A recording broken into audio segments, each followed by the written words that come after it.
SIC News Talk Now.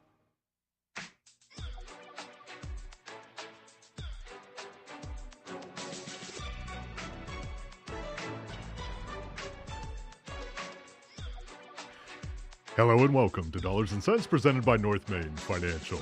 I'm your host, Joshua Dobi. Thank you so much for tuning in with us here to WSIC here at the 4 o'clock hour as we give attention to and perhaps even spark some conversation regarding items of financial and economic importance. Now, you know, as a previous listener to this show, we're talking on any number of subjects. We're going to cover a lot of them today. I mean, there's a lot happening out there. Whether you're talking about markets, whether you're talking about the economy, whether you're talking about things like Disney-themed neighborhoods or John Rahm. Yeah, we're going to be talking John Rahm here in a minute. I want you to hang around. But in doing so, as we're talking about these kinds of things, looking about certain investments, perhaps even investment styles, structures, that nothing that we're talking about here is intended as a specific recommendation for you.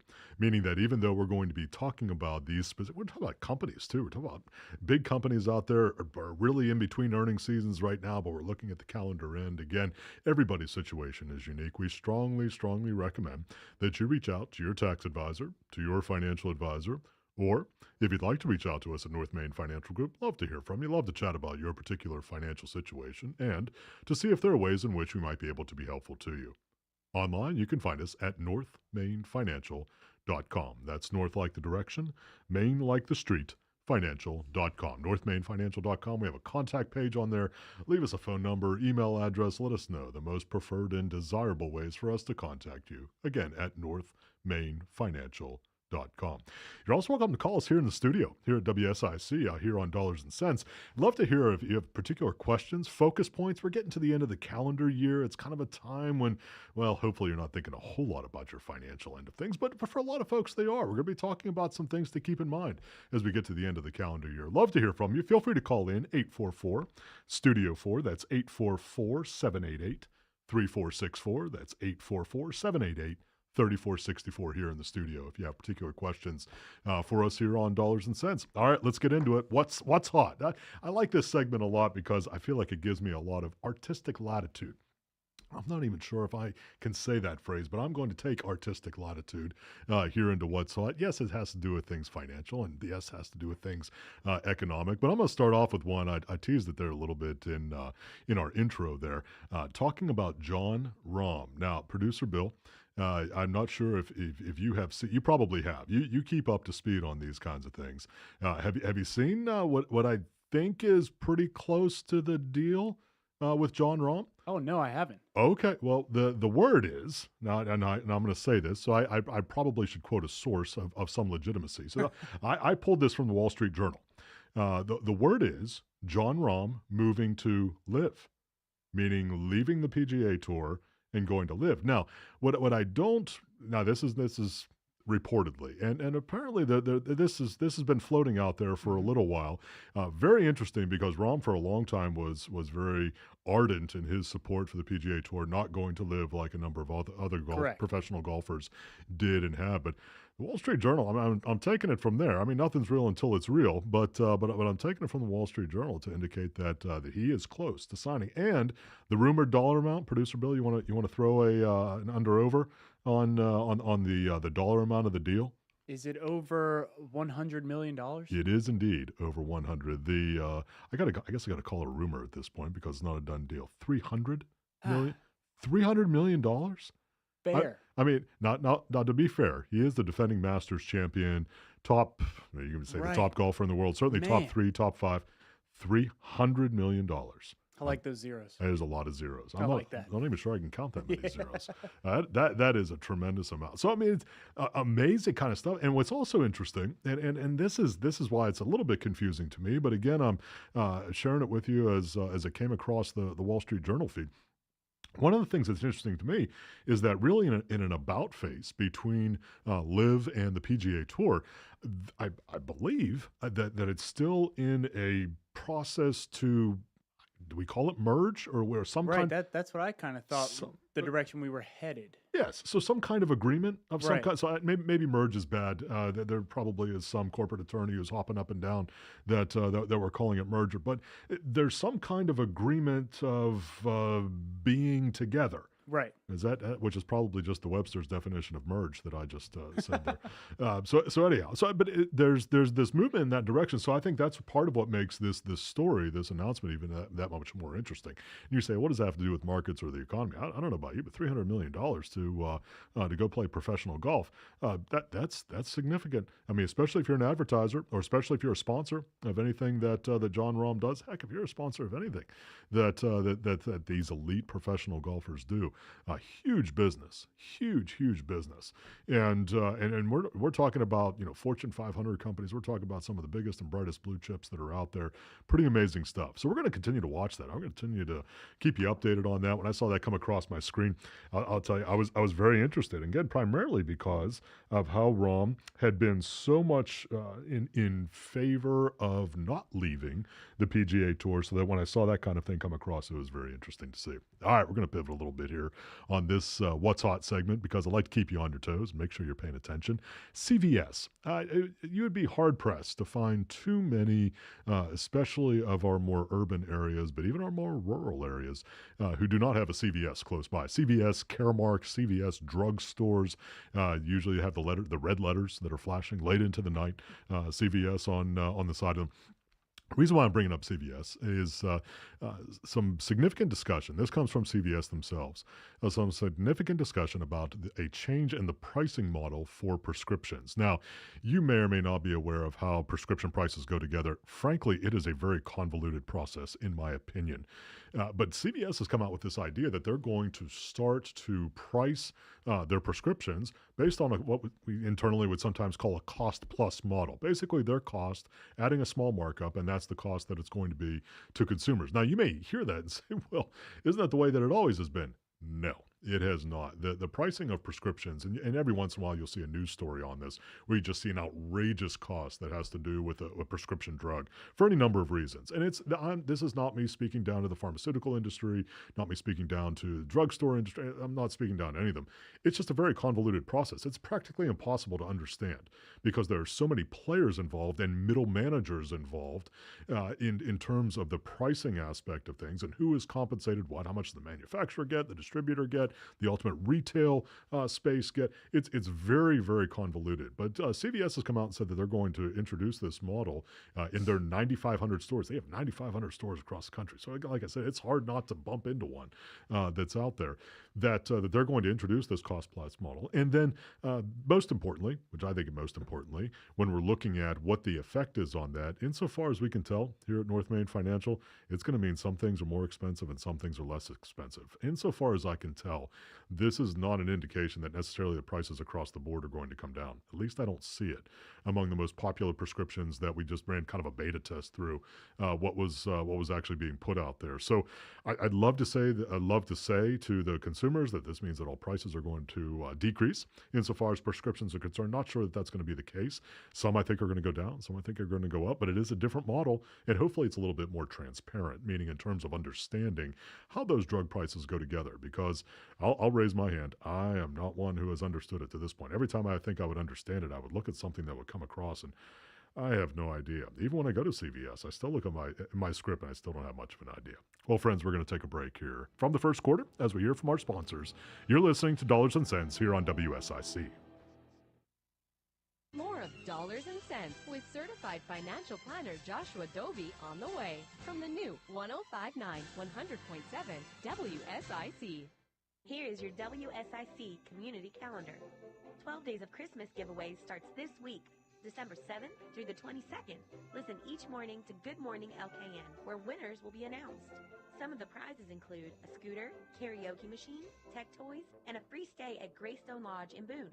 WSIC's 12 Days of Christmas giveaway starts this week. The Docksiders, performing at Kane Center for the Arts this Saturday, are almost sold out. The Docksiders will take you back to the year 1981. Their unique and eclectic tribute act of yacht rock features songs from Hall & Oates, Christopher Cross, Kenny Loggins, and more. The Docksiders, Saturday, December 9th at Kane Center for the Arts. To purchase your tickets, visit kanearts.org. Want to see more than 5 million Christmas lights at one time? The Amazing Speedway Christmas at Charlotte Motor Speedway is happening now through January 7th. The show is open 6 to 10 p.m., rain or shine. Speedway Christmas at Charlotte Motor Speedway, now through January 7th. For tickets, visit charlottemotorspeedway.com. Santa is here. Schedule your time to take pictures between now and Christmas Eve in Birkdale. Appointments include Time with Santa and 8 digital images from a professional photographer.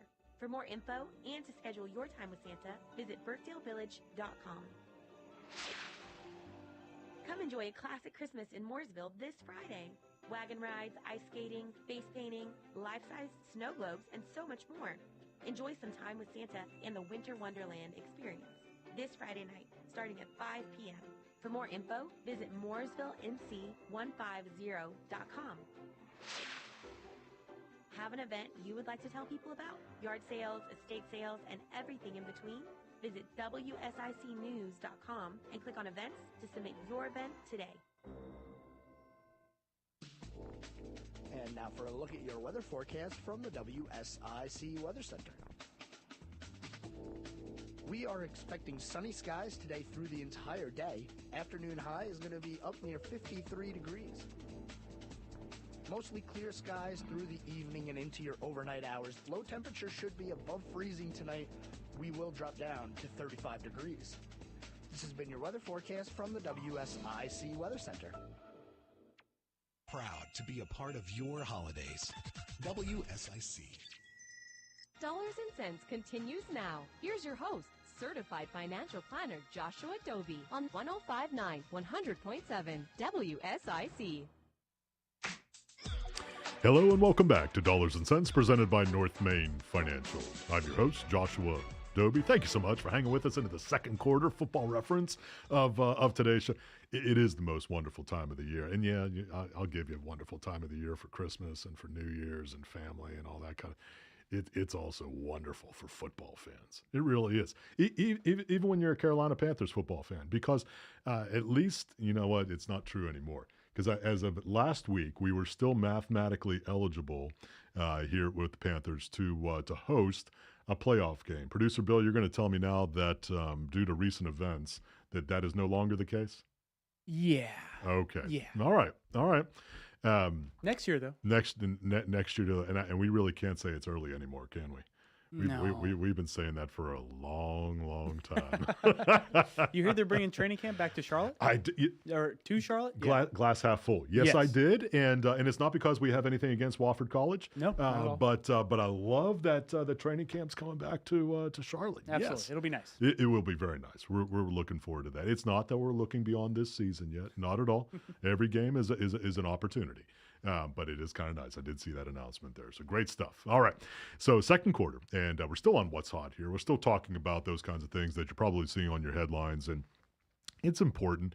I mean, these are the kinds of things that people are talking about, and they may or may not be particularly relevant to you, but I bet if you hang around here a little bit, that something we're talking about here is indeed going to catch your ear and perhaps even be part of your experience. Next one, name you probably hear a lot. You may or may not know that the entity which owns it is publicly traded, Spotify. Spotify, the music streaming service. There are several of them out there, but Spotify, I would say, at least insofar as my understanding is concerned, is probably in the top 3 or 5 in terms of music streaming services that are out there. Not so great news this past week. Announced again, and I say again because this is round 3 for Spotify this year, meaning that just this calendar year, just in 2023, round 3 of layoffs. Now they're looking to let go right in the neighborhood of 17% of their overall workforce. 17% all at once. And this is after several large layoff rounds, two large layoff rounds earlier this year. Spotify's in a restructuring mode. And it's not speaking to which is always interesting to me because we have this conversation a lot. You know, folks think that because something is popular or because something is used a lot or even bought a lot, that automatically means that they're successful from a financial standpoint. It just plain isn't true. There is a business aspect, meaning there needs to be a cost of what is produced. There needs to be a price at which that which is produced is sold, and there needs to be a margin. There needs to be a gap in between there. And if there isn't, or if it's too small in order to sustain operations, then you get a couple of twists in the business model experience, and you're in a space where you need to make some pretty drastic cuts or changes. And that's what we're seeing at Spotify. It's not that people aren't using them a lot, but unfortunately, they're not able to produce right now at their current structure the kind of margin necessary to continue to move forward or to continue to grow as an entity. They made an announcement here a couple of months ago about a fairly significant investment. I want to say it was billions with a B, maybe 1 billion, excuse me. So not implying multiple billions or anything more than that, but $1 billion investment into the podcasting end of things. Producer Bill, I know, and the Chief Justin here work a lot on podcasting here at WSIC. And so they had talked about a pretty significant investment into that arena. That's scrapped. They're not going to do that now, or at least they're not going to do it in the same ways in which they had. So pretty significant. You know, when I'm looking at that kind of thing, automatically what I want to do is take a look at their competitors. And so and there are a number of ones out there. If you're looking at Pandora, you're looking at, I mean, these are where the big ones get in. Apple, Amazon. I mean, they have the capital to be able just to dominate these kinds of markets when they decide to get into them because they're so huge. And it's not that Spotify isn't big, or it's not that Pandora isn't big, or it's not what would be another one that's out there. Sonos has their own streaming capabilities. I mean, there are a number of different, rather large scale music streaming services out there. But when you look at Apple and Amazon, boy, they own a lot. They really do. And when they decide to be in it, it's really hard to compete against them. And I think that's in part what Spotify is experiencing. Not that they're not going to be a sustaining entity necessarily, but they're making some pretty drastic cuts so that hopefully in the future they can be a sustaining entity. So pretty significant there. All right, pivoting here. You've heard us talk about this company in a couple of different formats here recently. This is kind of fun. It's the holiday season, so I guess we're taking a look at things in a little bit more of a lighthearted sort of experience here. Disney, right? Disney with the theme parks, Disney with Disney Plus in terms of its online movie and television experience, streaming experience. You know, a lot of ways in which you might be connected to Disney. Certainly have stores and retail and all that good kind of stuff. In addition to their movies, they own the ABC network. They own ESPN.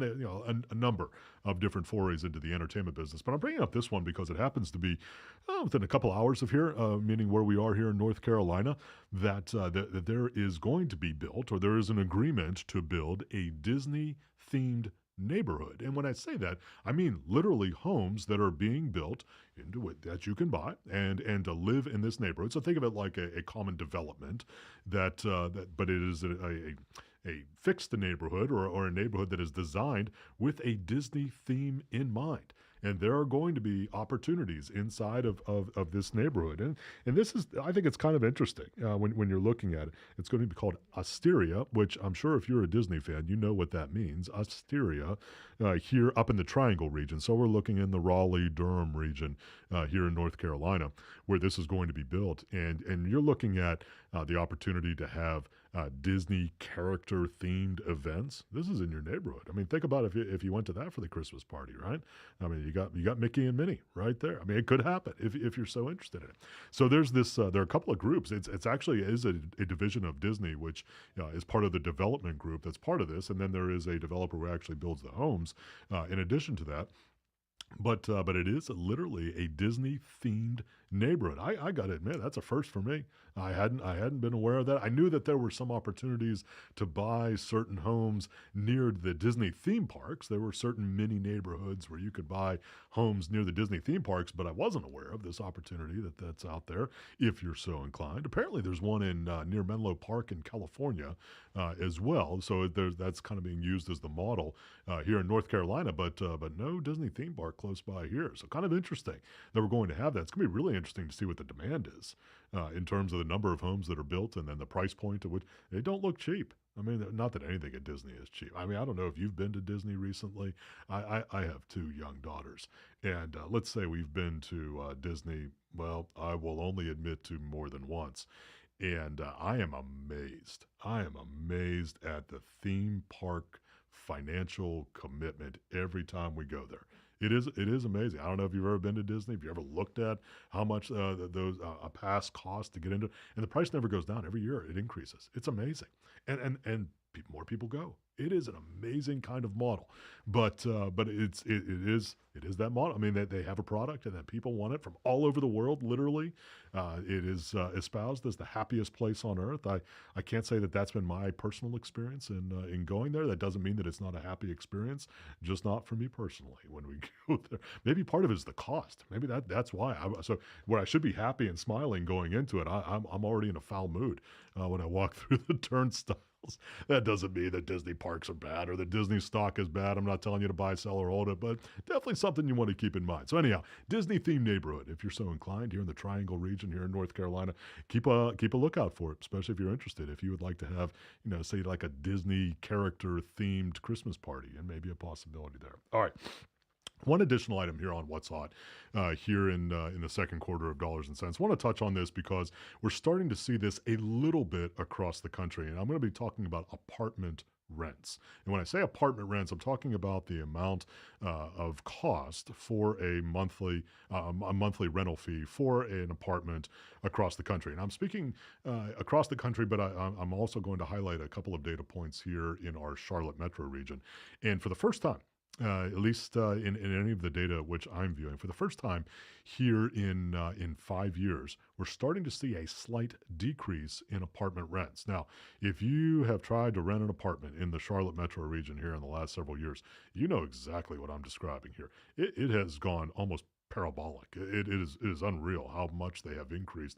Yes, it was due to COVID, the pandemic. Yes, it's due to a significant amount of demand here in the Charlotte metro region, where we have, on average, a net of 100 people a day moving into the Charlotte metro region. So yes, to all of that, but still exponential almost in terms of the amount of growth or the increasing cost of apartment rents here in the Charlotte metro region. For the first time, year over year, again in more than 5 years, we're seeing a slight downtick. Now, before you get all excited and think, well, finally, prices are going to pull back. Not seeing that. Not seeing where there's going to be this this fallout, or there's going to be some kind of crashing of prices when it comes to apartment rents. But it may be a sign that they're beginning to moderate. I mean, if we're just talking hyper local here, if you've taken a look at the Charlotte area in terms of the amount of building of new apartment units here over the last 5 years, I mean, we're talking about tens of thousands, not thousands. We're talking about tens of thousands, which have come online here over the last several years.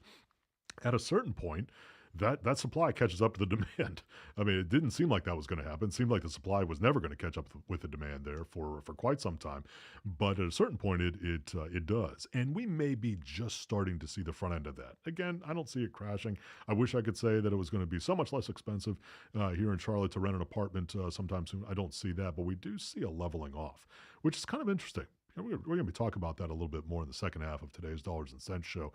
What is the effect of inflation? What is the effect of higher interest rates? What does that mean in terms of the consumer's possibility to spend? We're in the Christmas retail season, which means we're off and running. And we got some positive data, and we have some cautionary data. We're going to be talking about that in the second half of today's show as well.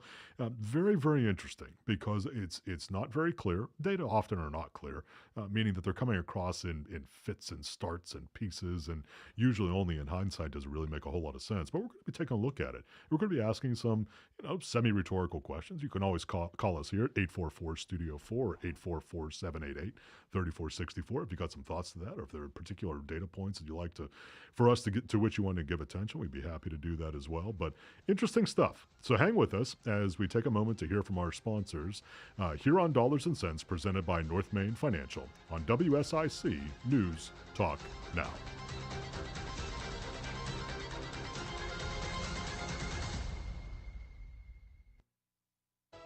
More of Dollars and Cents with certified financial planner Joshua Dobi is coming up on WSIC.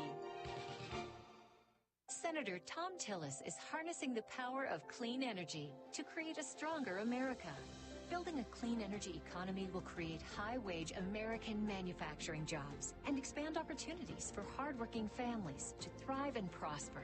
Investing in clean energy innovation will strengthen our electric grid and make it more resilient against natural disasters and foreign hackers. Senator Tom Tillis understands that clean energy is vital to America's economic and national security. To become energy independent, America needs an all-of-the-above energy strategy. Wind, solar, and homegrown biofuels can help break our dependence on foreign energy, create a booming economy, and protect our environment for generations to come. America can lead the world in clean energy innovation. Call 202-224-3121. Thanks, Senator Tom Tillis, for building America's clean energy economy. Paid for by Americans for a balanced budget. And now for a look at your weather forecast from the WSIC Weather Center. We are expecting sunny skies today through the entire day. Afternoon high is going to be up near 53 degrees. Mostly clear skies through the evening and into your overnight hours. Low temperature should be above freezing tonight. We will drop down to 35 degrees. This has been your weather forecast from the WSIC Weather Center. I feel like I'm constantly cleaning hair off my bathroom floor. At least my Swiffer sweeper makes it easy. Sweeper heavy-duty dry cloths have ultra-thick pads to trap and lock hairs, like a hair magnet. And when I'm finished cleaning up my hair, Sweeper takes care of his too. Now the hair's gone, all thanks to Swiffer. Try Swiffer Sweeper heavy-duty dry cloths. I promise you'll love them or your money back. And also try Swiffer Sweeper Wet to make quick work of tough, sticky messes. A holiday message from Jackson Hewitt. Jingle bells, jingle all the way. Oh, what fun it is to get money the same day. Starting December 11th, walk into a Jackson Hewitt for an early loan on your tax refund, and you could walk out with up to $1,000. Jingle bells, jingle all the way. Oh, what fun it is to get money. Missing out would be cray. Appointments go fast. Book yours now at jacksonhewitt.com. Early refund advance offered to eligible clients. Application required. Finance charge applies. Loans by Republic Bank. Details at jacksonhewitt.com. Listen up, Carolinas. It's the wrap-up-the-year sales event at Lake Norman Chrysler Dodge Jeep Ram. We've got employee pricing plus rebates for savings up to $17,000 off new vehicles. Lake Norman guarantees to beat any deal in the nation. I-77 exit 28, LakeNormanChrysler.com. Fall is here, and Little Shavers has the supplies you need. Wheat straw, pine needle, grass seed, pelletized line, landscape edging, and railroad cross ties. Got a deck that needs staining? Little Shavers has PPG paints and stains at prices you can afford. Fall is a great time to replace your furnace filters at Little Shavers. Get the products you need at reasonable prices from Little Shavers, 3301 Salisbury Road in Statesville. It's Dollars and Cents with certified financial planner Joshua Dobi on the new 1059 100.7 WSIC. Hello and welcome back to Dollars and Cents presented by North Main Financial. I'm your host, Joshua Dobi. Thank you so much for hanging with us into the second half of this week's Dollars and Cents show. Football reference there. It's a wonderful time of the year. We got bowl season coming up. Now, I need to talk about, because we usually do as we get kicked off in the second half, because I'm thinking football. You may not be thinking football. I'm thinking football. And I do have to say something, because I've only had, maybe more than one conversation with somebody who is either an alum, a current student, or someone who is a strong advocate for the Florida State Seminoles, speaking of big-time college football. Now, you probably this probably will spur you to call in here to the studio, 844-788-3464. I can't say it has anything to do. What am I saying? Of course it has to do with financial economics. We're talking billions with a B when it comes to big-time college football. If you're a Florida State Seminoles football fan, I get it. 13-0. And not a part of the four teams that are going to be in the playoff. Now, then there's going to be somebody calling up telling me about strength of schedule, and there's going to be somebody else calling up telling me that the ACC is not a real football conference, and I don't need to hear it. All right, I don't need to. I don't have a dog in this fight. I'm not a Florida State fan, but it is interesting. It is interesting. If you are a fan of football at all, and specifically of big-time college football. Now, Producer Bill, I'm going to put you on the spot here.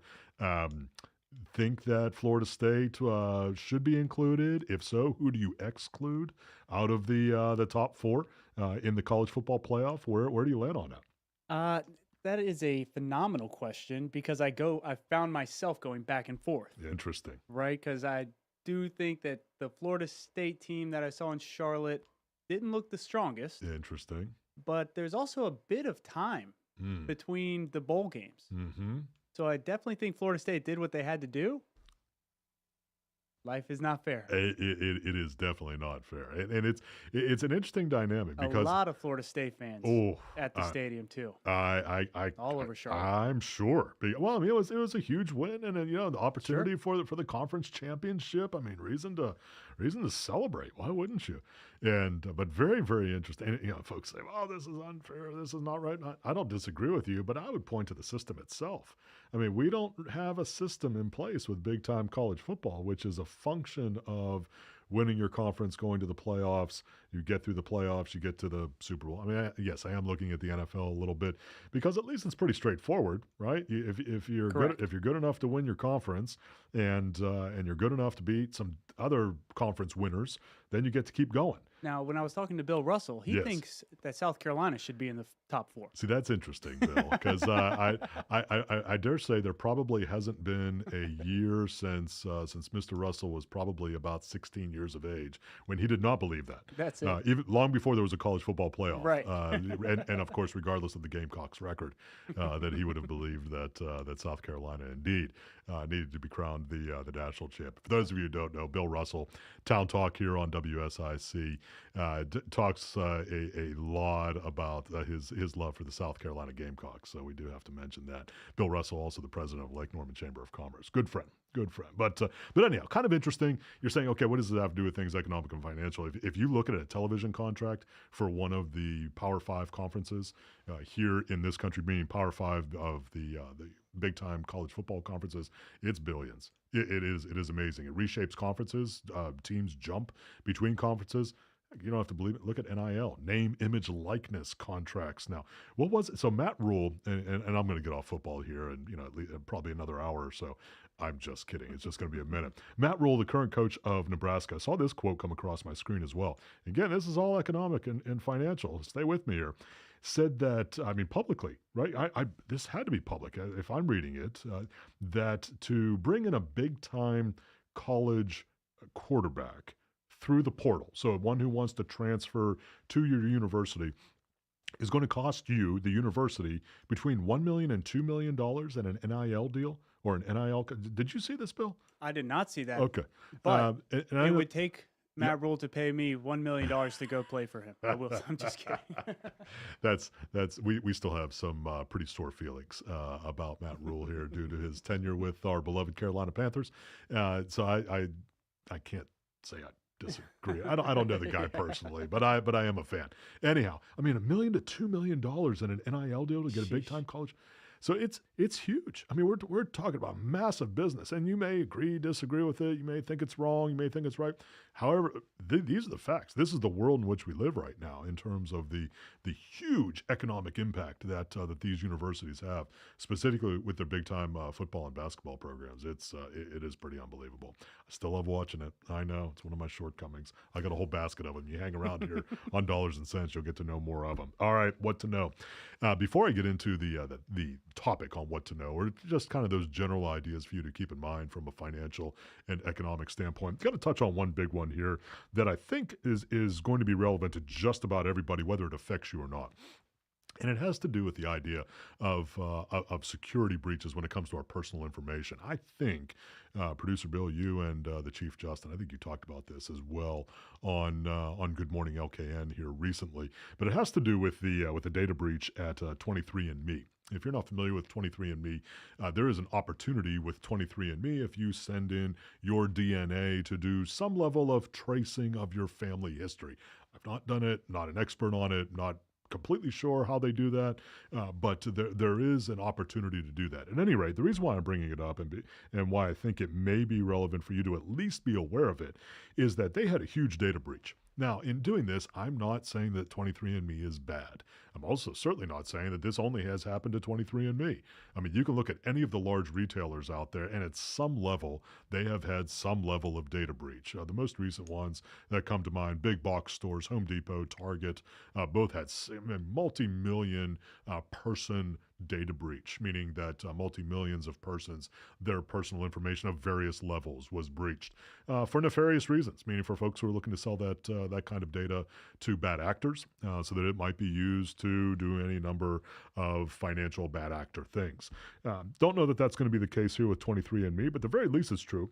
About 7 million people have been affected by this data breach at 23andMe. So I would say it from this standpoint, really as a PSA, as a public service announcement, if you are one who has engaged with 23andMe, meaning you've sent your DNA to them or other personal information with them, you may want to reach out to check in with them. They may or may not be able to clarify if your specific information was breached, but it's definitely worth a call. And also, you may want to take a look at some level of credit monitoring service or some kind of, let's call it personal information monitoring service.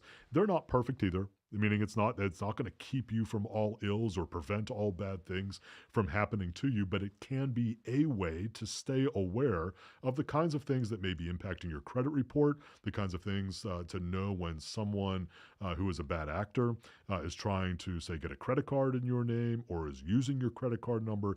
It can be helpful. Again, it's not perfect, but it can be helpful in tracking those kinds of things. So it may be something to keep in mind, especially if you have, which almost always happens, you get a letter in the mail, usually at some point a little bit after these breaches happen, and there is an offer of either a free monitoring service or a suggestion that you go get a monitoring service.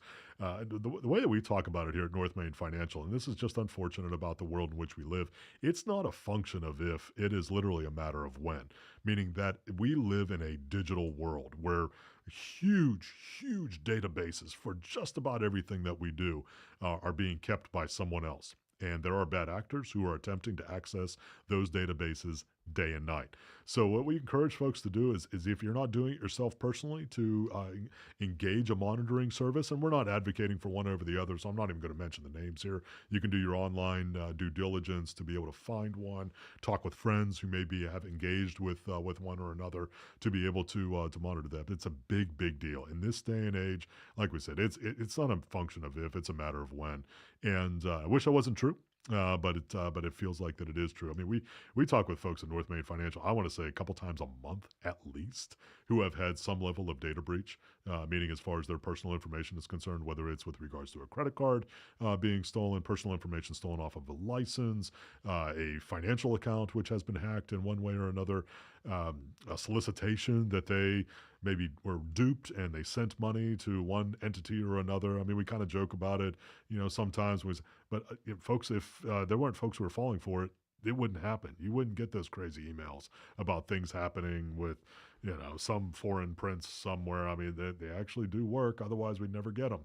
So just be wary of that kind of thing. Again, that's more of a PSA. Thanks for letting me spend a little time on that. And just relative to the season where we are as well, be careful. I mean, and we talked about last week with some Cyber Monday kinds of things with the amount of gain in growth, meaning in terms of the amount of folks who are buying online, up about 6 to 7% insofar as the analytics that we have viewed so far is concerned. That means even more folks than ever, meaning it's the largest number of folks ever in our history who are buying things online.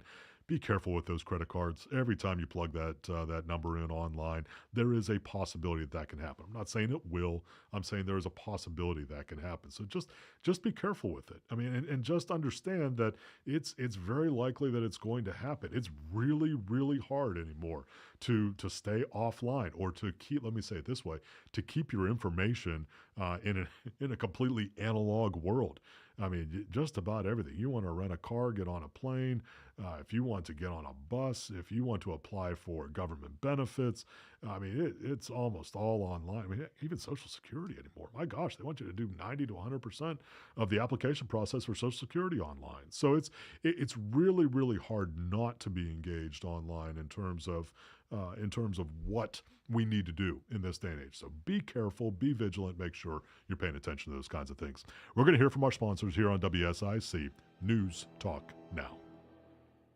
Dollars and Cents with certified financial planner Joshua Dobi will return after this short break on 105.9 100.7 WSIC. Here is your WSIC community calendar. 12 Days of Christmas giveaway starts this week. December 7th through the 22nd. Listen each morning to Good Morning LKN, where winners will be announced. Some of the prizes include a scooter, karaoke machine, tech toys, and a free stay at Greystone Lodge in Boone. WSIC's 12 Days of Christmas giveaway starts this week. The Docksiders, performing at Kane Center for the Arts this Saturday, are almost sold out. The Docksiders will take you back to the year 1981. Their unique and eclectic tribute act of yacht rock features songs from Hall & Oates, Christopher Cross, Kenny Loggins, and more. The Docksiders, Saturday, December 9th at Kane Center for the Arts. To purchase your tickets, visit kanearts.org. Want to see more than 5 million Christmas lights at one time? The Amazing Speedway Christmas at Charlotte Motor Speedway is happening now through January 7th. The show is open 6 to 10 p.m., rain or shine. Speedway Christmas at Charlotte Motor Speedway, now through January 7th. For tickets, visit charlottemotorspeedway.com. Santa is here. Schedule your time to take pictures between now and Christmas Eve in Birkdale.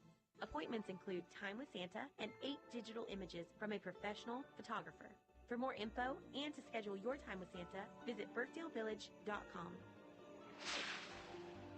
Come enjoy a classic Christmas in Mooresville this Friday. Wagon rides, ice skating, face painting, life-size snow globes, and so much more. Enjoy some time with Santa and the Winter Wonderland experience this Friday night, starting at 5 p.m. For more info, visit mooresvillenc150.com. Have an event you would like to tell people about? Yard sales, estate sales, and everything in between?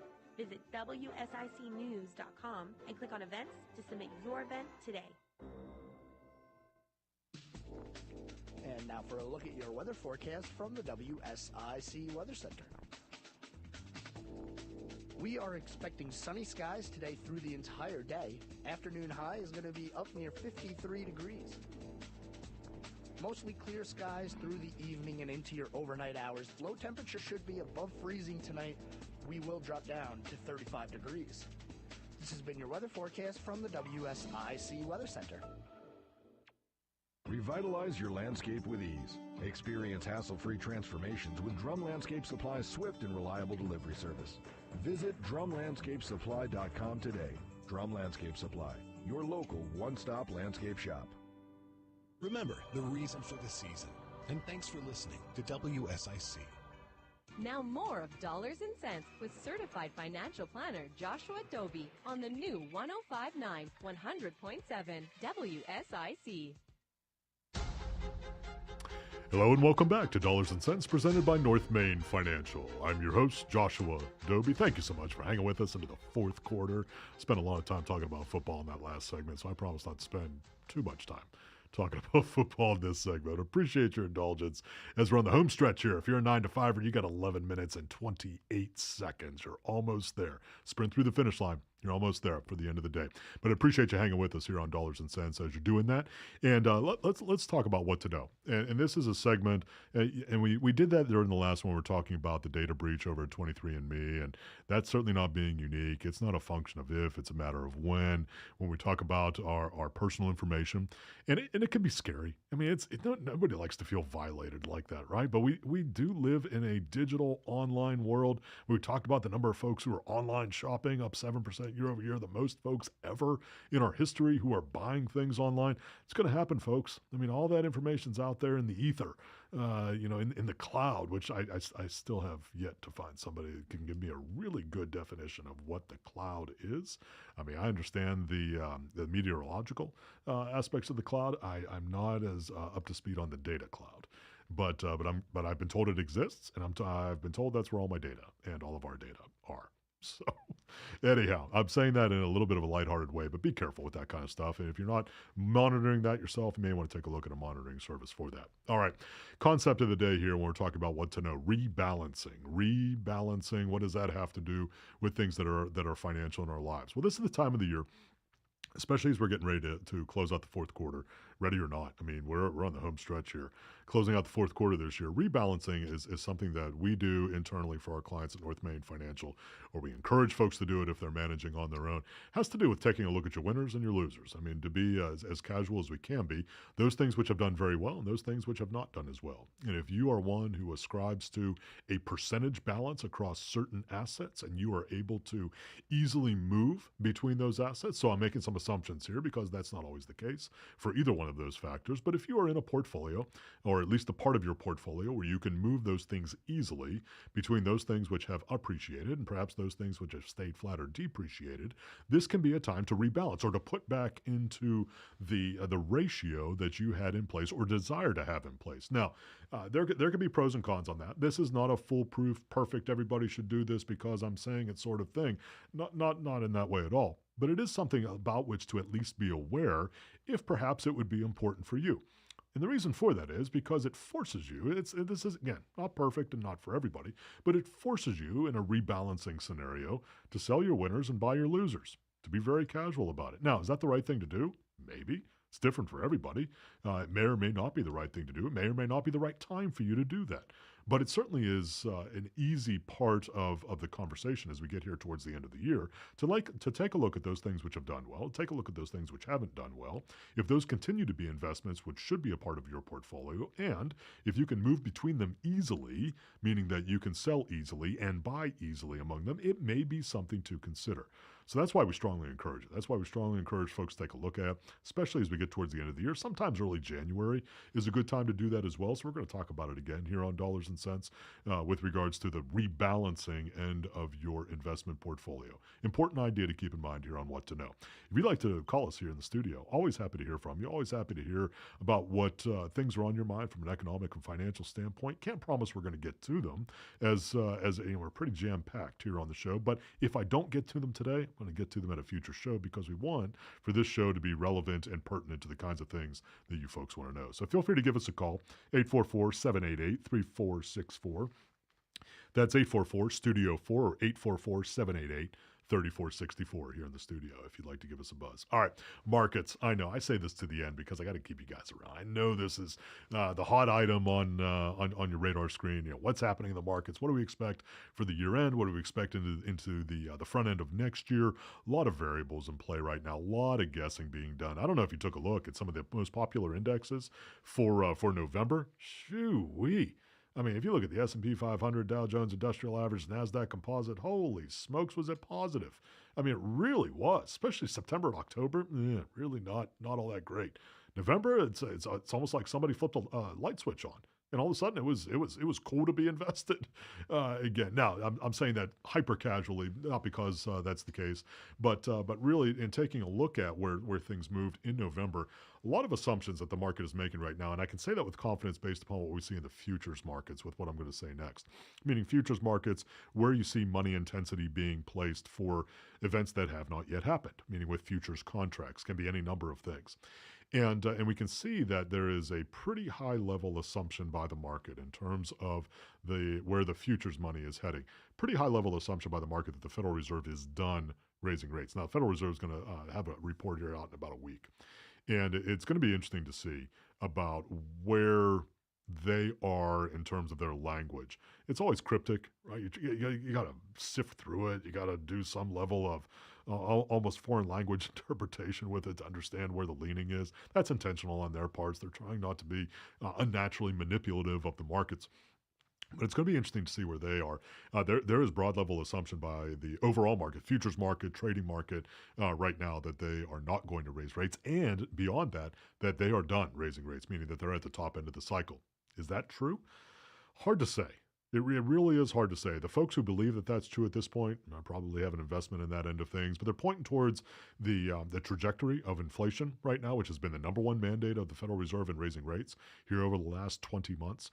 They're pointing towards the inflation rate, CPI rate, consumer price index rate. They're saying this last tick at 3.2%, coming off of the high about 18 months ago of being at 9%. We're moving in this trajectory towards the stated goal of the Federal Reserve of being at a 2% inflation rate, and that's already moving there, meaning we don't have to raise rates anymore in order for inflation to cut to that 2% level. That may or may not be the case, but that certainly was what the broad market, the overwhelming portion of the market right now is anticipating that that's going to be the case. Now, got a number of other headwinds out there as well, which would support the case that they're at the end of the raising cycle, meaning that the slowdowns that we're seeing in some of the other areas of the overall economy may be indicative of where the Federal Reserve wants us to be. I know it's kind of counterintuitive, right? You wouldn't think that the Federal Reserve would intentionally act to be able to slow things down. It is counterintuitive, doesn't feel natural.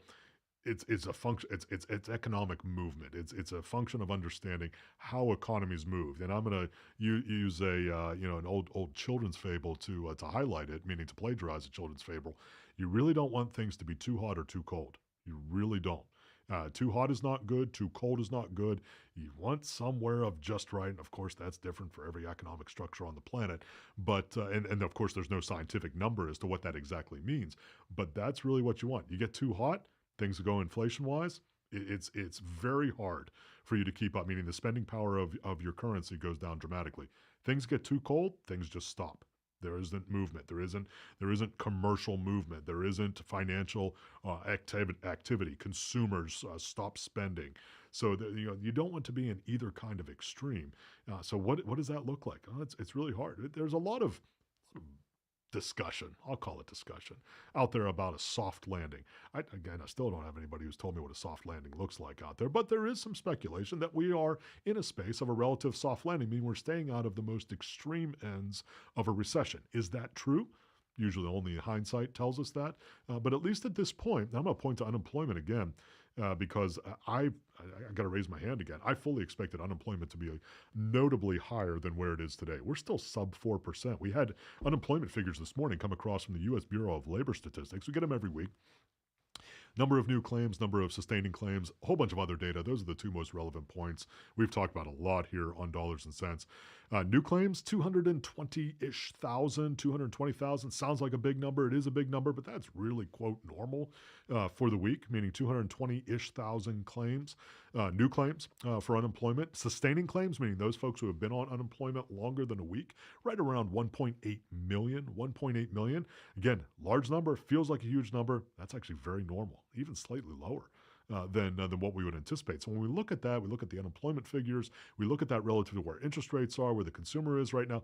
It's a very interesting soup, if you will, that we really don't have a clear indication at this point about economically where things are going to be in 6 to 12 months. Because by most metrics, whether we're talking about the higher cost of going to the grocery store, the higher cost of going to the gas station, the higher cost to buy a car, to rent an apartment, to travel, all of those kinds of things, by any metric, the consumer should be slowing down. And at least to this point, the consumer has not slowed down very much. And part of the reason why that may be the case is because unemployment is so low. Think about it. If you have a job, you feel more confident in spending. Seems pretty, that's a little bit binary, but it seems pretty understandable that would be the case for a lot of consumer confidence. You have a higher level of unemployment, fewer folks who feel confident spending, you're going to get a slowdown in consumer spending. That's also understandable, but we're not seeing that at this point. We're seeing the consumer still fairly robust. Now, a couple of big headwinds sitting. It's up 30% year over year. Not a good indication. Really not a good indication out there, because that means that folks, a significant portion of folks have been living on credit, or at least subsidizing lifestyle with credit. And that credit, I don't have to tell you, 27, 29% per year. Pay down those balances. That's sidebar. Pay down those balances if you got a credit card debt. So, we look at those kinds of things. That's not sustainable. And, we look at things like student loan payments coming back online. We look at things like, again, the inflated cost of just day-to-day living. It's a big, big deal. So we're not seeing that things are going to crash out, but we do see that things are going to start to slow down from a consumer spending standpoint as we get into Q1 and we get into Q2 of next year. Now, there's a lot of speculation. The Federal Reserve is going to cut rates starting next year. As a matter of fact, a significant portion of the futures market is indicating that. We're not seeing that yet. We're really not. It could happen. Usually it's 6 to 9 months beyond the last raise before the Federal Reserve begins to do that. That would be about that time, but that'd be pretty unusual in this environment that they would do that. Well, friends, it has been a pleasure to be with you on this week's version of Dollars and Cents presented by North Main Financial. I appreciate so much you hanging with us here. I wish you well, and until the next time, I'll look forward to talking with you soon here on WSIC News Talk Now.